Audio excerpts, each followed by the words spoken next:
Hey guys, Dr. Sean here this morning. We're going to talk about an article that came out this past week. It was describing calcium and vitamin D. Now this is a health alert. This is us coming to you saying, hey, be careful what you wish for, right? Now for 2-3 decades, the current medical paradigm has been pushing this idea of you got to take calcium supplements. You got to take calcium supplements to prevent bone loss. You got to take calcium supplements to help with osteoporosis. Well, guess what? It doesn't work. And it didn't work. And it didn't work 20 years ago. So then they got the bright idea to say, well, the calcium didn't work. Let's add something else to it. It didn't work because you don't absorb it well. That was their theory. Well, let's do this. We got to put in vitamin D then, right? Because that's the key. We got to have more vitamin D. Well, now for 20 years, we've been telling patients, take your calcium, take your vitamin D. It'll help you prevent osteoporosis. Anybody out there, raise your hands if you take your calcium, your vitamin D, and your osteoporosis went away. Anyone? Crickets? Thought so. Same concept, right? It doesn't work. It never has. It's junk science. The idea of using vitamins like drugs, it's the same concept. It's ineffective. You're not finding the root cause. Well, a new article came out this past week. A new study was concluded. They looked at 33 major studies done over the past several decades. Now, 50,000 adults over the age of 50. And they looked at the incidence of hip fractures occurring in people who were taking calcium and vitamin D supplements. Now, what do you think they found? Absolutely zero benefit. None. It does absolutely nothing in 50,000 adults who are taking that particular form of, preventive therapy, like they like to call it, to try to help themselves. It doesn't do anything. So what does this tell us then? What are we looking at here? What's going on? Well, it tells us be careful. Because we've seen all kinds of research in the last 3 to 5 years stating how calcium supplements being taken in large amounts increases your risk for arterial problems. Heart attacks, strokes have been directly linked to excess calcium supplements. Now we're looking at vitamin D, and here's the real kicker. The people taking the vitamin D in the studies actually increase their risk for a hip fracture. So you're telling me the thing you've been trying to get me to take for the past 20 years could make things worse? Guys, this is where you get in trouble. You can't combine pharmacology and nutrition. They're not the same thing. They're exact clinical opposites. It's night and day, sun and moon. They're not the same. Now, they can be used together. They can be used to support the body, but it's very hard having one field who's been their entire career around a pharmaceutical model now saying, hey, look, you got to take vitamins. You got to take supplements. We're going to throw those in there in a cookbook fashion. Cookbook nutrition doesn't work.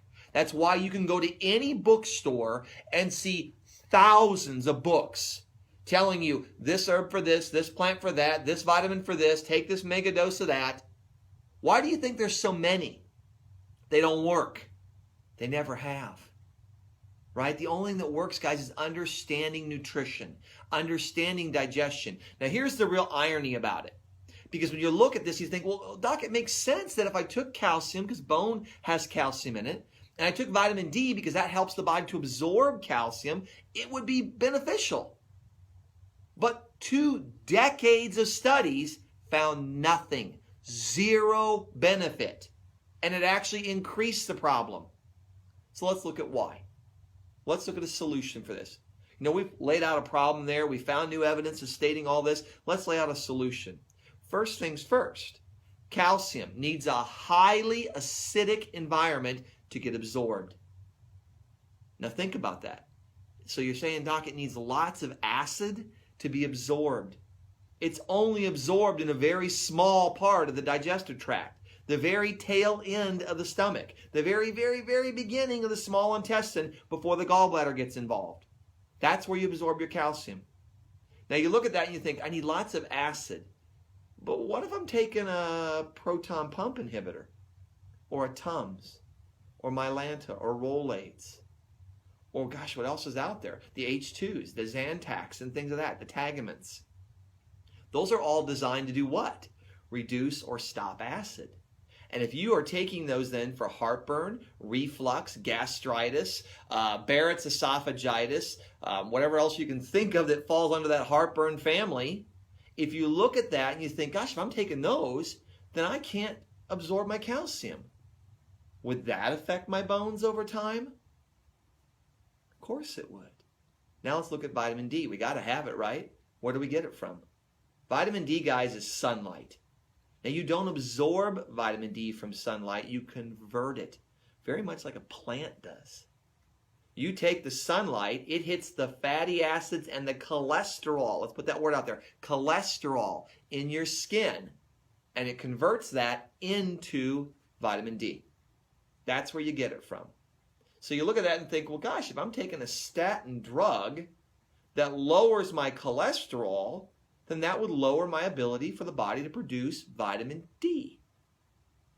So heartburn medications, statin drugs, all these things that interfere with acidity and that interfere with cholesterol can both interfere with my calcium and vitamin D absorption and utilization. And that can lead to osteoporosis and hip fractures and all kinds of other health issues that the body has to deal with. Guys, it's not hard. It's just understanding science. It's understanding nutrition. So what do you do about it? How do you handle it? We run an integrated urinalysis panel in our practice. It lets me know, are you using what you're putting in? It's the only test that does. We hear about blood work all the time and how great blood work is. Guys, it's a damage assessment. It tells you what's broken. It has validity. It's not a bad test, but it tells you what's broken. Wouldn't you like to know, hey, Mrs. Smith, if you just change the valve on the heater, the furnace won't quit on you? Or do you want to wait for it to completely break and shut down when it's 3 below outside? Catch it early. That's preventive care. I run an integrated urinalysis panel to let me know, is my body absorbing the nutrients? Do I have enough acidity to absorb my calcium? Am I getting the vitamin D from my diet? Is it there? It's all seen right there in the test in front of you. Amazing, amazing stuff. So if you're out there and you're taking lots of calcium supplements and lots of vitamin D in the hopes of preventing hip fractures, in the hopes of preventing osteoporosis, look at the science. Isn't that what they always claim? It's all about the science. All right, well, the science is telling you it's junk. You don't need to do it. Get it the natural way. Get it from your diet. Digest your food. Absorb those nutrients. That's how you heal the body, naturally.